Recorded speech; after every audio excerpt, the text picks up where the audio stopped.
Oh yeah, they're shooting at something very large and in charge here. We are going to go over some curious footage that managed to make it out to the public a while back now, but for some reason was never really brought up or discussed, even though what it implies may be something that we all want to see.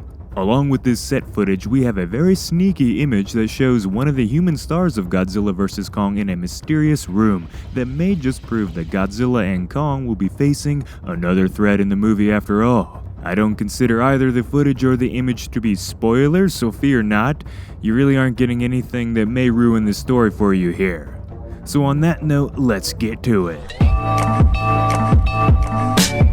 Before we talk about the footage and image of Alexander Skarsgård, let's talk about where some of the film will take place in. Miami High students were treated to a front row seat as filming began for Godzilla vs. Kong. You heard it there, Australia will play a big part in Godzilla vs. Kong, which is exciting to me. I'm kind of sick of everything taking place in America, so nice to see other parts of the globe getting some film time. The news clip here reveals that at least a small part of the movie will showcase Madison Russell, played by Millie Bobby Brown, going back to a public school system in the land down under.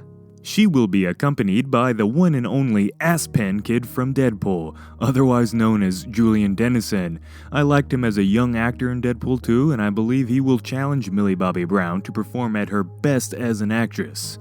As for his character, I think he'll play the role of a nerdy, kinda chunky kid who loves monsters and wants to know more about Godzilla. I'm sure some of us can relate. So he likely will shadow Madison, possibly annoying her, trying to get all the info he can out of her.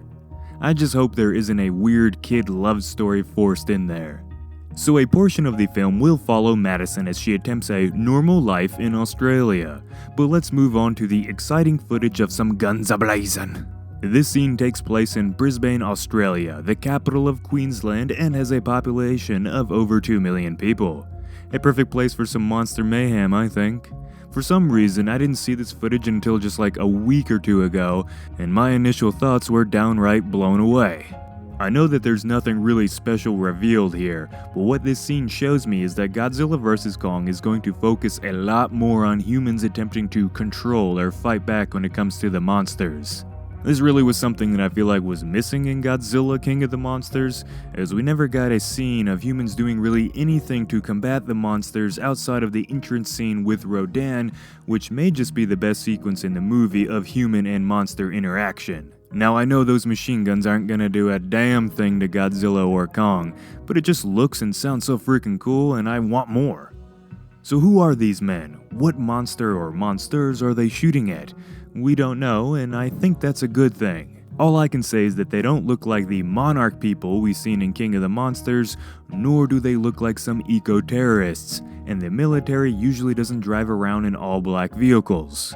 They appear to be on the top of a parking garage, and the angle of their fire seems to be facing a little bit upwards, meaning they are shooting at something tall or something that is at least flying in the air.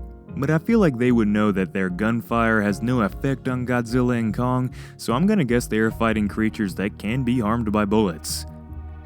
Possibly some flying bat-like creatures from Skull Island, or maybe the Skull Crawlers have made it to the mainland and are climbing all over the skyscrapers attacking the city. We really don't know, but let me know in the comments what you think they're shooting at. Regardless of what this scene is about, I now have faith that Godzilla vs. Kong will bring back some of that epic human-to-monster combat scale that we had glimpses of in Godzilla 2014 and Kong Skull Island. I just can't wait to see this scene times 1,000 with hundreds or thousands of guns firing at the monsters. Hopefully there won't be any shooting of gonorrhea jokes at the monsters this time around though. Now let's move on to the image of Alexander Skarsgård's character. So many of you will remember the leaked video of that one Comic-Con event that showed a tiny glimpse of Godzilla and Kong facing off. Before that 2-second clip showed, there was a very quick look at Skarsgård's character standing in a dark room with eerie red lights glowing from all around him. My first reaction to this is, damn, this is pretty sci-fi looking, but in a good way. King of the Monsters went full sci-fi, and for the most part it was okay, but to me at least, it took away some of the feels that made the Monsterverse stand out from these other monster movies. This new red sci-fi setting looks like Darth Vader is about to show up at any second, which is weird, but it also feels much better than the blue and white glow of King of the Monsters. Now what does this mean? Well, there are certain leaks out there that say this could be a giant weaponized machine, or it could be a base from this new faction of people that we may have seen in the earlier footage. Regardless, it's probably a very hostile location that Alex is standing in here. Sith Lord vibes or not, I like it. Feels tough, feels more threatening. Skarsgård tends to play mentally disturbed, brutish characters in his movies, so I hope to see him bring some of that human, quote, monster to the screen. So what do you think about all this, residents? Let me know down in the comments. I was optimistic for King of the Monsters, and while plenty of people love that movie and I enjoyed it, I was a little let down in terms of what I wanted to see. I haven't seen jack crap for Godzilla vs. Kong, but already, I'm optimistic and excited for that as well. I really think and hope the movie will be something I personally want to see. Now we just have to hope it's a movie that a lot more people want to see as well. But only time will tell. Subscribe and hit the bell if you haven't already to stay up to date on all things Godzilla vs. Kong. Give the video a like if you want to share your support. And as always, this has been Jacob. Peace out, everyone.